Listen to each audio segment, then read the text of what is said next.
비상 계엄을 선포합니다.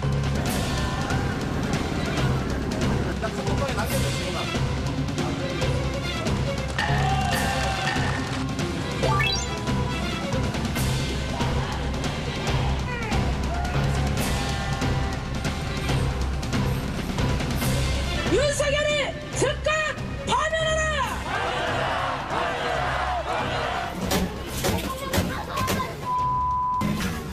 판사 어디 갔어? 이제부터 전쟁이야? 야 국민정권이야. 어디 갔어? 어디 갔어? 어디 갔냐고? 어디 있어?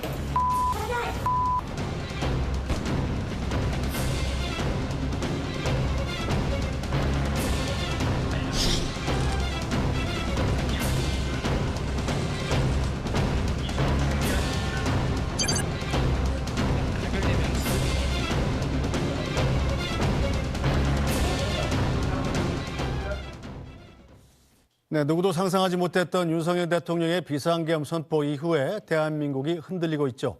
자, 그런데 윤석열 대통령의 탄핵소추안이 국회를 통과한 뒤에 이 대통령과 여당의 지지율은 또 오르는 양상을 보이고 있습니다. 정치는 생물이라고 합니다만 어디로 흐를지 모르는 상황이 이어지고 있는 건데요. 자, 지금의 상황을 여당은 어떻게 보고 있을까요? 국민의힘 권성동 원내대표에게 직접 들어보겠습니다. 권 대표님 어서 오세요. 예, 안녕하세요. 반갑습니다. 네, 자 반갑습니다. 일단 여당의 원내대표로 모신 겁니다만, 자 윤석열 대통령과 권 원내대표의 인연을 또 짚지 않을 수가 없군요. 대통령과 여당 원내대표이기 전에 윤 대통령의 어릴 적부터 친구이기도 하고 사실상 윤 대통령을 정계 입문시키는데 가장 큰 역할을 하신 분 아니겠습니까? 현재 윤 대통령이 겪고 있는 상황을 보면서 어떤 심정이 드시나요? 우선 그런 이제 비상계엄 선포로 인해서 전국이 혼란스럽고 또 많은 국민들에게 불편과 불안을 끼쳐드린 점에 대해서는 집권 여당의 일원으로서 정말로 송구하게 생각을 하고 있습니다. 저도 굉장히 마음이 착잡하고 이러한 상황이 안타깝습니다.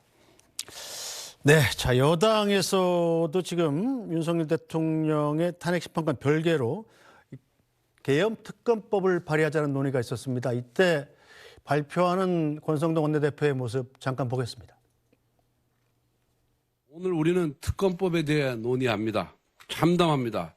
바로 어제 체포당한 대통령을 오늘 우리 손으로 특검법을 발의해서 수사하겠다고 하는 것이 정치 이전에 한 인간으로 해서는 안 될 일이라는 것을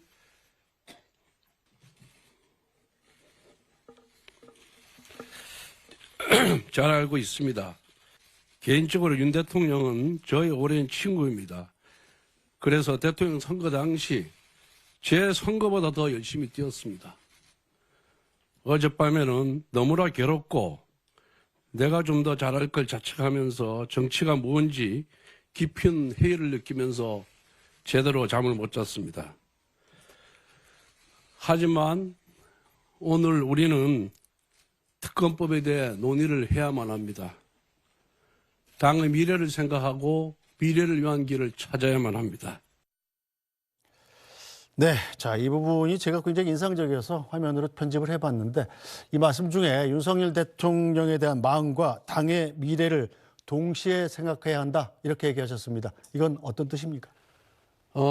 그 전날에 이제 체포영장이 집행이 됐잖아요. 그런데 민주당이 발의한 소위 내란 특검법에는 위헌적이고 독소적인 조항들이 너무 많았습니다. 네. 그래서 그걸 그대로 우리가 받으면 안 되는데 당시 당 내에 항상 보면 조금 이탈 세력이 있지 않습니까? 이탈하는 의원들이 계셔서 네.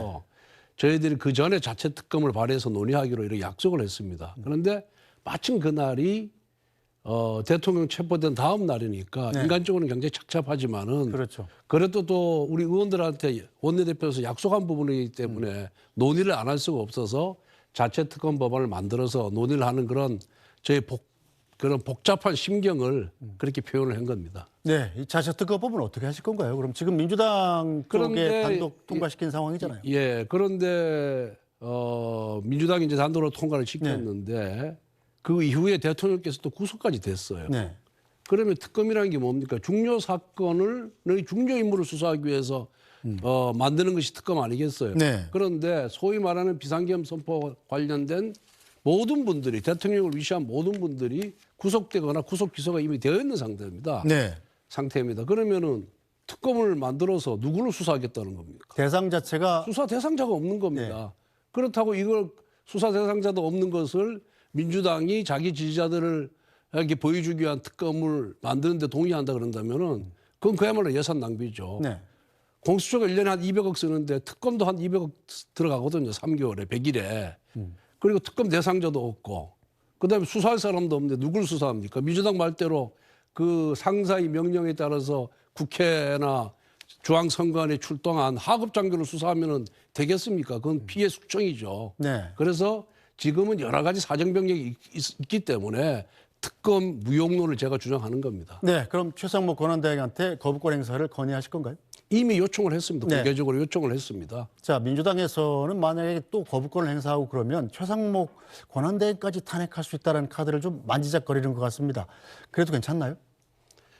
뭐 민주당이 거대 야당이고 자기들 힘만으로 충분히 할 수 있으니까 마음만 먹으면은 뭐 할 수는 있습니다만은 이미 한덕수 국무총리를 대통령 대행을 탄핵을 했고 이어서 또 최상목 대행까지 탄핵한다 그런다면은 그렇지 않아도 전국 상황이 불안정하고 또 경제 문제가 여러 가지 그런 취약점이 많은데 네. 과연 그러한 민주당의 협박 정치에 대해서 국민들이 동의할까요?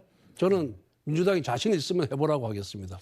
그런데 최상목 대행이 대통령, 총리, 경제부총리 네. 이 세 가지 역할을 지금 수행을 하고 있잖아요. 그렇죠. 이 최대행마저 탄핵한다 그런다면은 다음 교육부총리가 네 가지 역할을 수행을 해야 됩니다. 네. 이게 과연 가능하겠습니까? 이건 결국은 국정을 마비시키자는 것이고 민주당이 자신들의 뜻대로 자신들이 그 요구 사항이 관철되지 않으면은 국정을 마비시되든 말든 대한민국이 어디로 흘러가든 그런 거는 전혀 도외시한다는 방증 아니겠습니까? 네. 거기에 대한 국민적 심판이 저는 분명히 있을 거라고 생각합니다. 너무 뒤늦은 후회가 될 수 있을지 모르겠습니다만 자, 이 모든 사태가 사실은 12월 3일에 비상계엄 선포에서 시작된 건 확실한 일입니다. 그렇죠? 예. 만약에 쓸데없는 가정이 있을지 모르겠습니다만 윤석열 대통령의 비상계엄 선포 사실을 사전에 권성동 원내대표께서 알았다면 어떻게 하셨을 것 같습니까? 저는 무조건 반대죠. 예. 왜냐하면은 지금 이 상황에서 비상계엄 선포로 모든 여러 가지 정치 현안이라든가 이런 것이 해결될 수가 없는 거거든요. 저는 인내하고 참았어야 된다고 생각합니다. 네. 자, 이 탄핵 사태에도 불구하고 그런데 특이한 것이 바로 여론조사에서 여당의 지지율이 오히려 이 탄핵 전보다 더 오르고 있다는 것 아니겠어요? 이건 원인을 뭘로 보시고 계신가요? 그러니까 이제 대통령의 비상계엄권 행사의 원인이 있지 않겠습니까? 네. 대통령께서 자신이 뜻하는 대로 국정 운영을 할 수 있는 여건이나 환경이 조성됐으면 비상계엄 선포를 안 했겠죠. 네. 그래서 비상계엄 선포의 뭐 합법 여부, 또 당부 여부를 떠나서 민주당의 의회 독재가 극심했지 않습니까? 네. 29건의 탄핵 소추안 발의했고 35건의 특검 법안을 또 발의했고 또 예산안을 일방적으로 삭감을 했고 이러한 부분들에 대해서 대통령이 직무가 정지되지 않은 상태에서는 네. 아무리 정부 여당이 강조해도 국민들께서 관심이 없었어요, 사실은. 네. 그러다 보니까 이런 민주당의 의회 독재의 실상이 알려지지가 않았습니다. 그런데 대통령이 직무가 정지된 후에 국민들이 왜 대통령이 비상계엄을 선포했을까? 네. 이 원인 분석을 하는 과정에서 장노년층도 그렇지만 20, 30대들도 들여다보니까 민주당이 해서는 안 될 헌법 정신이나 헌법 이념을 지키지 않은 오로지 이재명 대표 한 사람을 살리기 위한 네. 그런 입법 독재가 있었다는 것을 알게 된 거 아니겠습니까? 네. 그러다 보니까 이제는 대통령의 직무가 정지된 상태에서 슈퍼갑이 누구냐 이재명 대표라는 걸 알게 된 거죠. 그러니까 이재명 대표의 의회 독재 그리고 자신의 범죄 사실을 감추기 위해서 오로지 그 입법권을 남용하고 독재를 했다는 것에 대해서 국민들이 알게 되면서 이제 지지율의 이런 차이가 좁혀진 것이 아닌가 저는 그렇게 보고 있습니다. 네, 뭐 여러 가지 여론조사가 있습니다만 최근의 추세를 가장 극명하게 보여주는 여론조사 결과 한 가지를 저희가 지금 화면으로 보여드리고 있습니다. 자, 지난 월요일에 나온 리얼미터 여론조사인데요. 법정 고지문도 읽고 가야 되겠죠. 에너지경제신문이 리얼미터에 의뢰한 정기 여론조사인데 이번 달 16일부터 17일까지 만 18세 이상 남녀 1,004명을 대상으로 무선 97%, 유선 3% ARS 여론조사를 실시했고요. 자세한 내용은 중앙선거여론조사심의원회 홈페이지를 보시면 됩니다. 자, 내용을 보면 국민의힘이 46.5%, 자, 민주당 지지율이 39%로 오차 범위 한계를 벗어난 상황입니다. 자, 그런데 지지율은 오르고 있습니다만 지금 국민의힘 당내 상황이 좀 복잡한 상황인 건 맞지 않습니까? 자, 김상욱 의원 같은 경우는 또 권성동 원내대표께서 직접 또 탈당을 권유하기까지 해서 문제가 되고 있었는데 그 문제는 어떻게 진행이 되고 있습니까? 우선 우리 당의 많은 성원과 지지를 보내주신 국민들께 먼저 감사를 드리고요. 그런데 저희들이 잘해서 지지율이 올라갔다고는 절대 생각지가 않습니다. 네. 그리고 또 지지율을 착시를 또 조심해야 되는 이유는 우리 당과 민주당의 지지율만 비교할 것이 아니라 네. 민주당과 소위 말하는 조국당 있지 않습니까? 조국혁신당의 합계 지지율과 우리 당의 지지율을 비교할 필요가 있다. 그래서 단순히 우리 당과 국민의힘과 민주당의 지지율을 격차를 갖고 우리 지지자들이 거기에 대해서 너무 환상에 빠지지 않았으면 하는 것이 바람이고요. 저희 당의 지지율이 높아지는 것은 저희들이 잘해서가 아니라 나라를 바로 세우는데 좀 중심 역할을 해달라는 전 질책과 당부의 의미가 있다 이렇게 생각을 하고 있습니다. 그래서 좀 더 낮고 겸손한 자세를 우리 당이 유지할 필요가 있다 이렇게 보고 있고요. 그다음에 그 부분은 저는 동료 의원으로서 이 의원총회에도 전혀 참석하지 아니하고 또 당론이 결정됐으면 당이라는 게 뭡니까? 뜻을 같이 하는 사람들이 모이면 아니겠습니까? 그런데 당론에 여러 차례 이제 당론을 따르지 않아서 저는 이 당원 우리 국회의원들을 대표하는 원내대표로서 이렇게 갔을 경우에는 우리가 한 방향을 보고 가기가 어렵지 않느냐 하는 차원에서 권유를 한 것이고요. 본인은 이제 거부했기 때문에 그걸로 끝난 겁니다. 그리고 그 후에 진행 사항은 없는 거죠. 예. 다만 당론 여부에 대한 당론 위배에 대한 뭐 징계 여부는 제 권한이 아니라 우리 원내 지도부, 당 지도부부터 독립된 윤리위원회에서 결정할 문제이기 때문에 그거는 뭐 그거에 대해서 저는 언급은 하지 않습니다. 네, 자 어쨌든 그런데 김상욱 의원은 좀 억울한 모양이더라고요. 당내에도 다양한 의견을 좀 포용해 줄 필요가 있는 것이고, 아니 그리고 정말로 반대한 게 당론에 반대한 게 나 혼자가 아니지 않느냐. 이 안철수 의원도 반대했고, 김예지 의원도 반대했고. 뭐 많지 않습니까? 조경태 의원도 반대했고요. 자, 그런데 왜 나한테만 탈당하라고 그러냐? 그때 이제 우연찮게 그 본회의장 원내대표석 뒤에 서 있어서 우연찮게 만난 거예요. 그 의원 얼굴 보기가 어려워요. 왜냐하면 의원총회나 이런 당내 행사에 참석을 안 하기 때문에 우연찮게 딱 뒤돌아보니 있어서 거기서 제가 만난 김에 이렇게 당론에 따르지 않으면은 함께하기 어려운 것이 아니냐 하는 차원에서 제가 제 생각을 얘기를 했던 거죠. 근데 저는 뭐 아무런 그 친구를 뭐 이렇게 속된 말로 어떻게 뭐 제명하고 이럴 저는 권한은 갖고 있지 않습니다. 예. 네, 어쨌든 뭐 다른 의원들 만났을 때도 비슷한 얘기를 하셨을 거다. 뭐 이런 말씀이시네요. 아니 뭐 그런 건 아니고 좀 그 안에 있는 내밀한 얘기도 자꾸 밖에 가서 전달을 하고 또 조금 발언 자체가 좀 과했어요. 당을 비판하는 건 좋은데 비판하면서 조금 과하게 비판을 했기 때문에 제가 그렇게 얘기한 겁니다. 네, 자 실질적으로 당을 원내에서 이끌고 계시는 입장 아니겠습니까?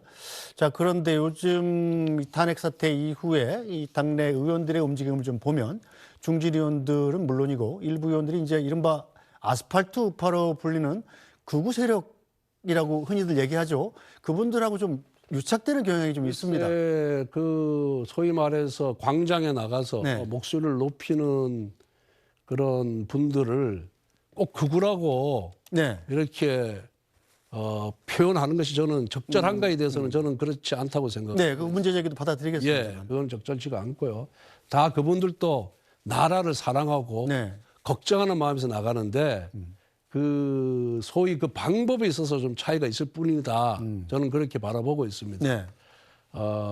그리고 뭐가 뭐 과격한 지적, 우리 의원들 중에서도 보면은 뭐 조금 뭐 중도라고 하면 조금 더 우측에 있는 분도 있고 조금 네. 더 좌측에 있는 분들이 있기 때문에 그러한 다양성은 좀 존중해 줘야 되지 않냐 이렇게 생각을 하고 지금은 이재명 대표의 민주당이 헌법 가치나 이념을 도외시한 채 이재명 대표의 범죄를 덮기 위해서 오로지 정부 여당을 공격을 했거든요. 네. 이게 바로 의회 독재고 그다음에 그 탄핵 소추권의 29번의 행사로 나타난 겁니다. 네. 그래서 저는 그 이재명 대표의 민주당의 의회 독재 반대하는 국민들이라면은 우리 당이 모두 다 포용을 해야 된다. 저는 그렇게 생각을 하고 있습니다. 네, 뭐 이재명 대표 얘기 나온 김에 민주당 얘기로 좀 넘어가 보겠습니다. 자, 이재명 대표가 어제 기자회견에서 이 탈이념 그리고 실용주의를 강조를 했습니다. 자, 거기에 대해서 권성동 원내대표께서 오늘 아침에 상당히 박하게 평가를 하셨더군요. 예. 왜냐하면 이재명 대표나 이재명 대표의 민주당이 지금까지 주장해온 정책이라든가 네. 주장과는 정반대의 길을 표명했기 때문에 과연 진정성이 있느냐고 제가 의문을 제기한 겁니다. 그렇지만은 이재명 대표가 탈이념으로 나가서 중도로 나아가고 실용주의로 나아간다 그런다면은 네. 저는 그 점은 박수를 치고 환영을 합니다. 다만 말과 행동이 일치가 돼야 될 거 아닙니까? 네. 그러면은 뭐 시장 친화적으로 나가겠다, 기업 친화적으로 나가겠다 했는데 기업 친화적이 아니고 반기업적인 지금 법안 같은 거는 먼저 어떠한 법안을 처리하겠다라고 네. 얘기해야 되지 않겠습니까? 뭐 그런 부분에 대해서는 아무런 이런 방법 언급도 없이 오로지 말의 성찬만 이루어진 것이 아닌가 네. 하는 차원에서 제가 오늘 날카롭게 좀 비판을 했습니다. 네, 어제 이재명 대표의 기자회견을 이제 좀 조목조목 좀 살펴보면 이 탈이념 실용주의 그리고 친기업 노선 그리고 한미동맹 강화 같은 것들이 주된 내용입니다. 여기에 대해서 이 항목별로는 어떻게 평가하시나요? 그 말 그대로 좀 움직여주면은 아마 대한민국이 더 나은 나라가 되지 않겠냐고 생각이 들어서 네. 말과 행동이 일치되기를 바라고 있는데 네. 지금까지의 그런 행보를 보면은 갑작스럽거든요. 네. 그럼 이 갑작스러운 이런 변신이 네. 과연 그 진정성이 있느냐 이렇게 저는 의심이 가고 벌써 오늘 또 민주당 내에 나 또 민노총에서 여기에 반대하는 의견들이 나오고 있거든요. 네. 이럴 때 그런 민주당 내의 반대 의견 또 자기 지지자들의 반대 의견을 다 무릅쓰고 정말 그걸 말 그대로 행동할 것이냐에 점에 대해서는 좀 더 지켜봐야 된다 생각합니다. 네, 뭐 권성동 특히 뭐 한미동맹 같은 경우에는 과거에 이재명 대표가 한 발언이 있지 않습니까? 네. 미군은 점령군이다. 그다음 2017년 대선 당시에는 주한미군 철수 우리 각오해야 된다. 네. 그리고 사실 뭐 종북주의 정당이라고 저희들은 평가하는데 네. 진보당과 연합해서 지난 22대 총선에서 비례대표 공천도 하지 않았습니까? 네. 이러한 여태까지 행동과 갑자기 한미동맹 강조하는 거는 네. 자신의 지지율이 떨어지니까 그걸 좀 만회하기 위해서 그랬던 것이 아닌가 저는 그렇게 의심할 수밖에 없습니다. 자, 지지율이 떨어지는 거에 대해서 민주당이 지금 여론조사 방식 자체에 대해서 문제를 제기하고 있잖아요. 뭐 법안도 발의한다고 하고 이건 어떻게 평가하시나요? 글쎄 정말 자신들에게 불리하다고 무슨 뭐 민주파출소 만들어서 카톡 공연하고 또 여론조사 제대로 안 나온다고 여론조사 기간 또 이게 강력하게 통제하겠다는 이 발상 자체가 저는 그건 독재적 발상이라고 생각을 합니다. 민주당에 유리한 그 이재명 대표에게 유리한 여론조사가 그동안 얼마나 많았습니까? 네. 그때 여론조사 기간 문제 삼은 적이 있습니까? 그런데 이번에 조금 우리 당 지지율이 올라가고 자기 당 민주당 지지율이 떨어진다고 해서 그런 식으로 접근하는 것 자체가 이거는 민주적인 사고가 안 된 사람들이 발상이 아닌가 저는 그렇게 생각을 하거든요. 네. 그래서 이거는 반드시 여기에 대해서는 책임을 져야 될 것이다 이렇게 생각합니다. 자, 어쨌든 민주당 이재명 대표가 진정성은 앞으로 보면 될 것이고 이 갑작스러운 자세 변화는 제가 봐도 맞는 것 같습니다. 자, 진정성과 상관없이 이재명 대표가 좀 과도하게 오른쪽으로 클릭한 것 같은 느낌이 드는데 이 원인은 뭐라고 생각하세요? 오른 지지율이죠. 네. 예, 왜냐하면은 그동안 민주당은 이재명 유일 체제였거든요. 네. 어느 누구도 이재명 대표의 행보에 대해서 가타부타 이의를 제기하는 의원들이 없었습니다. 네. 그런데 이제 이런 소위 말해서 비상계엄 선포로 인한 탄핵 사태에 민주당의 지지율이 더 고공행진을 해야 되는데 오히려 빠져버렸단 말이에요. 네. 그러다 보니까 민주당의 이재명 대표의 반대 세력들이 이제 문제 제기를 하고 나선 거예요. 그다음에 지지율은 완전 박스권에 갇혀 있고 네. 그러다 보니까 여기서 탈출하고 싶어서 아마 그렇게 실용주의 노선 표방을 하고 한미동맹 강화 이런 것을 발표한 것 같은데 네. 그렇지만은 뭐 그게 그 진정성이 국민들한테 잘 설득이 될까 저는 좀 의구심을 갖습니다. 네, 어쨌든 이재명 대표의 이런 여러 가지 기자회견이나 입장 발표 같은 것들이 사실은 깨놓고 얘기하면 조기 대선을 염두에 둔 행보이면 맞지 않습니까? 이 조기 대선이 만약에 실시될 경우에 현재 이재명 대표는 독보적인 단독 1위 후보입니다. 자, 국민의힘에선 이재명 대표 필적할 만한 후보가 있을까요? 뭐 저는 많다고 생각합니다. 왜냐하면 이제 이재명 대표의 그런 실상에 대해서 국민들이 다 인식하기 시작을 했거든요. 그게 네. 이제 여론 조사에 지지율에 반영이 되고 있고, 네. 뭐 우리 당은 조기 대선을 염두에 두지 않고 있습니다. 아직까지는. 네. 그래서 뭐 조기 대선 문제가 당 내에서 나오지도 않고 또 뭐 대선 룰에 대해서도 저희들이 지도부 차원에서 논의한 바도 전혀 없는 그런 상태거든요. 근데 만에 하나 뭐 그런 조기 대선이 이루어진다고 가정하고 말씀을 드리면 네. 지금 뭐 그 대통령 후보 지지율 조사를 하지 않습니까? 네. 우리 당에 많은 후보들이 있잖아요. 네. 그런 다양한 후보들이 나와서 경쟁을 하면은 오히려 국민적 관심은 우리 당으로 올 것이다. 민주당은 뭐 이재명 유일체제, 일극체제니까 더 이상 경선에서 관심을 받을 요인이 전혀 없지 않습니까? 네. 그래서 저는 뭐 충분히 싸워볼 만하다 이렇게 생각하고 있습니다. 김문수 노동장관의 지지세 상승세가 여러 가지 여론조사에서 굉장히 괄목할 만하게 높게 나타나고 있어요. 높게 나타나더라고요. 이건 왜 이렇다고 생각하십니까? 아마 뭐 그분이 가진 뭐 일관성과 그 다음에 아마 국회에서 장관으로 나와서 민주당의 각종 공세에 대한 그 의연한 대처 네. 이런 부분에서 좀 당원들이나 국민들이 높은 평가를 하는 것이 아닌가 저는 그렇게 생각을 하고 있습니다. 네, 자 국민의힘 조기 대선은 전혀 염두에 두지 않고 있다고 말씀하셨는데 그렇다면 윤석열 대통령이 탄핵 심판이 기각돼서 다시 대통령직으로 복귀할 가능성도 있다고 보시는 건가요? 저는 뭐 거기에 대해서는 제가 예단하지 않겠습니다. 왜냐하면은 지금 탄핵 심판도 진행 중이고 구속된 상태에서 수사를 받고 또 기소가 되고 있기 때문에 그런 법원이나 헌재의 그 결과를 예단할 수 없어서 제가 언급하기는 적절치가 않습니다. 네, 자 만약에 가정이란 전제로 조기 대선 실시된다면 혹시 여권에서 권성동 원내대표가 대선 한번 나가봐요 이렇게 부탁을 한다면 들어주실 의향은 있으신가요?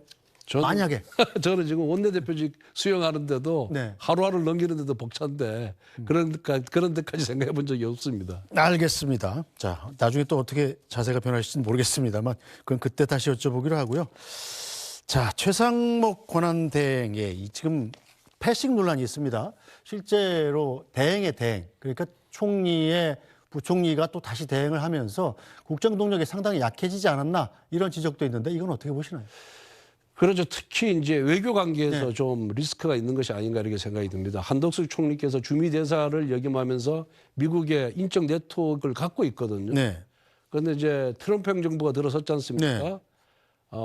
아무래도 뭐 우리 최 대행은 외교에는 좀 문외한이고 그러다 보니까 트럼프 행정부의 새로운 정책에 대해서 좀 대처가 미흡한 것이 아니냐. 네. 이런 걱정을 많이 하고 있어서 그런 부분에 있어서는 분명히 대행의 대응은 좀 문제가 있다 이렇게 생각을 하고 있습니다. 네. 이와 관련해서 트럼프 외교 정책과 관련해서 제가 최근에 네.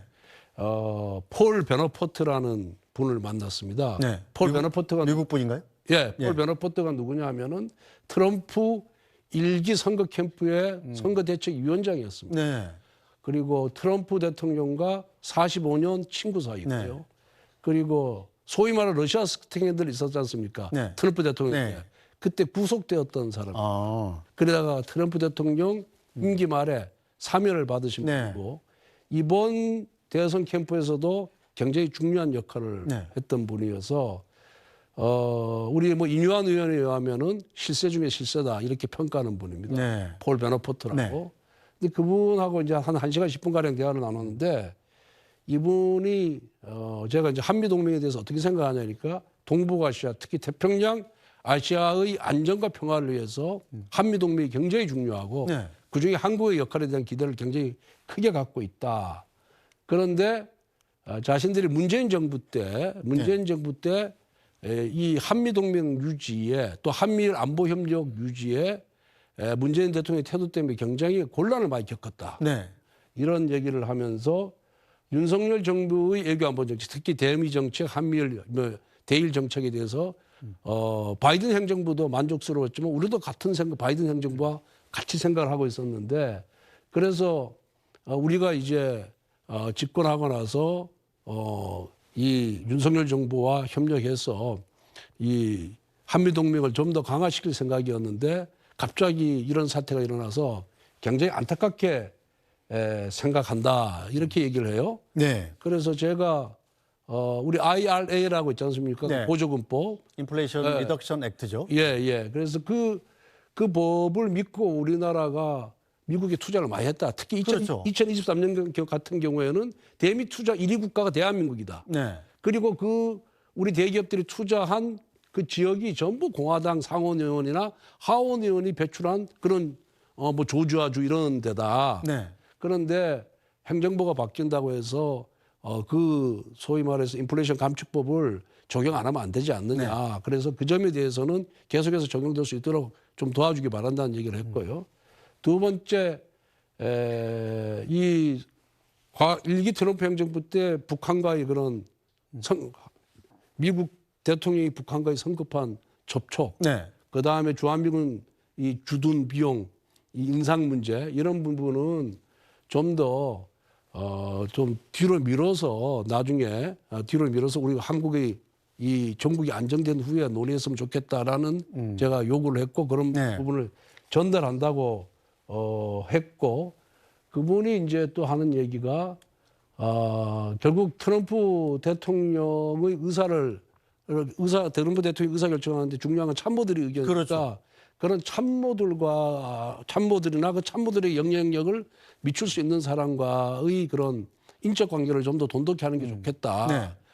라는 그런 충고를 받은 적이 있습니다. 네. 자, 서민들이 가장 이 비상계엄 사태에서 느끼는 큰 위기는 바로 경제적인 겁니다. 네. 자, 여당은 국민의힘은 여당으로서 어떤 대책을 갖고 계십니까? 정말 이 뭐 국가 부채도 문재인 정부 때 600조에서 400조가 1000조가 됐고 또 각종 뭐 가계 부채도 늘어나고 또 부동산 경기도 좋지 않고 이러다 보니까 나라 경제가 어려운 거는 뭐 틀림이 없고 정부 여당이 그동안 여러 가지 정책 수단을 조합해서 사용했지만은 또 우리나라 경제가 글로벌 경제 아니겠습니까? 네. 글로벌 경제에 편입돼 있다 보니까 세계 경제가 어렵다 보니까 우리나라 경제도 아주 회복이 안 되고 있어서 안타깝게 생각하고 특히 서민계층, 취약계층이 저 어려움을 더 많이 네. 느끼고 있어서 저들도 굉장히 송구스럽게 이렇게 생각을 하고 있습니다. 그런데 작년에 민주당이 일방적으로 예산안을 삭감해서 통과시켰지 않습니까? 그럼에도 불구하고 좀 경기 부양을 위해서 정부가 상반기 내에 금년도 예산의 75%를 소진하겠다. 네. 1사분기 내에 40%를 소진하겠다. 소진해서 그래도 어려운 소상공인들의 경기 진작을 좀 시켜서 올리겠다는 거 아니겠습니까? 네. 그래서 일단 그렇게 하고 그럼에도 불구하고 경기가 부양이 안 되고 서민의 어려움이 가중이 되면은 그런 취약계층에 맞춤형 지원을 저는 해야 된다 이렇게 생각을 하고 있습니다. 네. 그리고 뭐 그게 언제쯤 될지 모르지만 1사분기가 되든 뭐 다음 1사분기쯤 가서 1사분기를 지내놓고 봐서 어디가 부족하냐, 어디에 돈을 더 써야 서민들의 삶이 좀 개선될 것이냐, 네. 이걸 파악해서는 추경을 해야 된다고 보고 있거든요. 네. 그래서 그런 방침을 갖고 있고요. 그 다음에 이제 뭐 서민들에게는 어려운 취약계층에들은 뭐 유류비라든가 전기료 같은 쿠폰을 지급해야 되고 네. 또 안 되면은 좀 더 어떻게 그분들을 지원하는 우리 대책을 만들 것인가를 지금 여의도 연구원 중심으로 지금 아주 고심을 하고 있습니다. 네. 고심 이제 조만간에 아마 뭔가 작품이 나올 것 같은데 그렇게 이제 연구를 하고 있고 제가 국회의원 생활 5선 하는 동안에 가장 어려운 것이 경제정책이 아닐까. 그렇죠. 어느 정부를 만나고 나서 그런 걱정을 하고 있는데 또 뭐 필요하다 그런다면은 뭐 민주당도 추경 요구를 하고 있고 하니까 또 지금 당장 필요한 뭐 AI라든가 또 AI 산업을 진흥하고 반도체 산업을 진흥하기 위해서 지금 반도체 특별법, 전력망 공급법, 그 다음에 우리가 또 원전 중심으로 네. 그 에너지를 공급하고 있지 않습니까? 네. 그럼 그 고준위 방패장 설치법 이런 부분들이 지금 한 5개 법안들이 급히 처리를 해야 되는데 민주당이 네. 지금 동의를 안 해주고 있어요. 그래서 그런 법하고 필요하다면 추경도 여야정 협의체를 만들어 놓고 지금 가동이 안 되지 않습니까? 네. 거기서 저는 논의를 시작해도 괜찮다. 저는 그렇게 생각하고 있습니다. 알겠습니다. 자, 오늘 말씀은 여기까지 듣죠. 시간 내주셔서 고맙습니다. 예, 감사합니다. 네, 뭐 민주당 쪽에서 시간을 내주시면 민주당에도 똑같은 발언 기회를 드릴 예정이고요. 뉴스 브리핑은 잠시 뒤에 뵙겠습니다.